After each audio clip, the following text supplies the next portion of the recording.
Welcome back, y'all. It is the Drunk Capitalist here again today.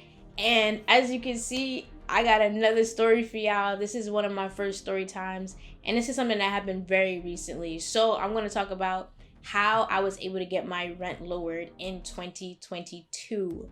So this kind of happened out of happenstance. Like, I was not expecting this, but I'm just the type of person where I absolutely love reading. I enjoy reading.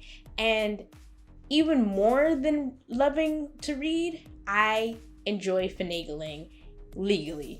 Like, anytime that there's a way I can get around something or get something for free or get it for less or just pull up to the club for free, drink for free, do something for free or for less money, I'm gonna figure it out. I'm going to read the fine print.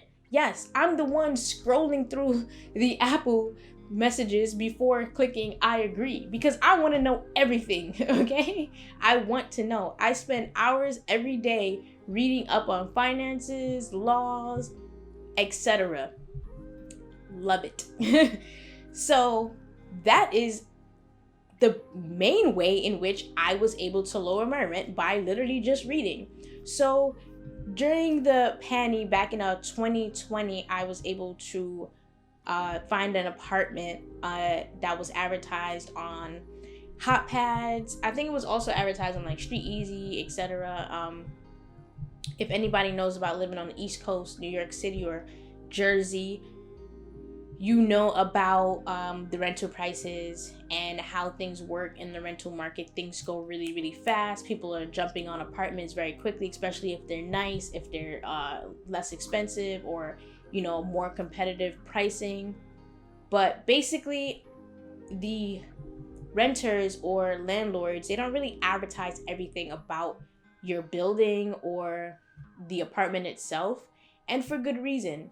So there's these apartments all around called rent stabilized apartments, right? I thought all the rent stabilized apartments were gone. I thought that was out of here.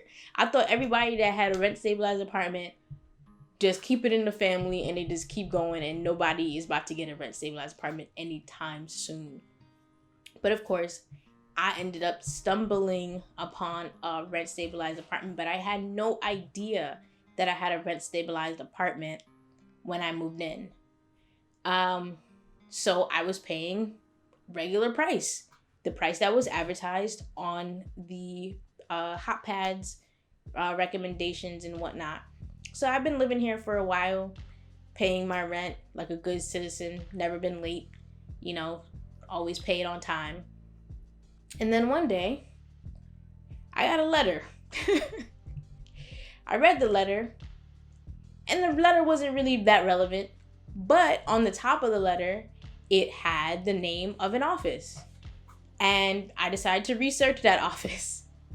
And that just led me down a rabbit hole of information about my apartment. I looked up my apartment and I found out that it was a rent stabilized building. So all the apartments within the building are rent stabilized.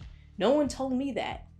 So I call up the office and I'm like, hey, I'm finding out this is a rent stabilized apartment. Can you give me more details on that? So I got more details on the apartment and I found out how much the apartment is. So basically, when it comes to rent stabilized apartments, the municipal offices determine the price of the apartment, not the landlord. Anywhere else, in a regular apartment situation, the landlord determines the price of the apartment based on market rate or whatever they're feeling on any day. And on any given Tuesday, they could just be like, yeah, it's $3,000. This is what you're paying. Like, but when it comes to rent stabilized, they don't have a say on how much that apartment is. What they can do, though, is apply to that municipal office and say, hey, can we raise the rent? But if they don't and they just raise the rent, that puts them in a bind. So that was the bind that my landlord ended up in. I'm pretty sure she knew. She just wasn't going to tell me. Like, why would she tell me? She's getting market rent in an apartment that is rent stabilized and way below market rate. So she's not going to tell me. She's not going to advertise it. So anyway, after speaking with the municipal office about the price of the rent, I went and I informed them, hey, that's a lot less than what I'm paying. And they're like, really? And then they emailed me a form to fill out about it, and I just had to attach my lease and just send that fax that email over to my landlord and to the municipal office, and they would take care of it. That's what they did. They hit my landlord and said, hey, look, listen, this rent price is not approved. You have to refund your tenant for the overpayment, and you have to change the rental price for this unit. And that's what happened. That's how I got my rent lowered. And that was just simply off the rip of just reading. So granted, maybe my landlord didn't have any idea. She probably did. But in any case, I was able to lower my rent just because I'm proactive and I like to read. I like to have information, and I like to just be in the know of things. Even if it was to turn up that everything was peachy good and there was no problems, everything like it was equal, then I still would want to know. You know what I'm saying? And really the biggest red flag that came up to me was, so I guess I'll put it this way. Some people are very satisfied with what they got and whatever's going on. So after a year of being here, I expected the office to raise my rent at a whatever rental percentage that they're allowed to raise it, like say 4 or 5%. I thought they were going to raise my rent. They didn't raise my rent, right? Anybody else would say, leave well enough alone. But I was very curious as to why they never raised my rent. That set off an alarm in me. And that is what actually fueled my investigations, which I wouldn't really want to call it that. It's really just me knowledge seeking and just being like, hey, I wonder how this works. Like, this is a type of business. This is actions and whatnot. So I really want to know how this all works out. Like, what are the details? And I just educated myself on it. And just by doing that, because I'm not talking about weeks and weeks of work. I'm talking about max 2.5 hours. Like, max. And I was able to get a refund on a year's worth of rent and have my rent lowered. Just off 2.5 hours of research and paperwork filing. Come on now.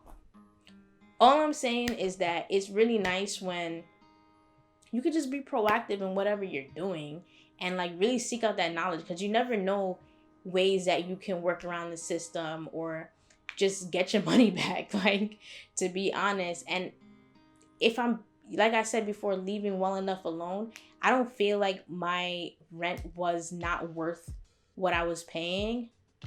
But I do understand that the law is the law. Like, it is what it is. If you wasn't supposed to charge me that, then I'm not going to just let you charge me that just because.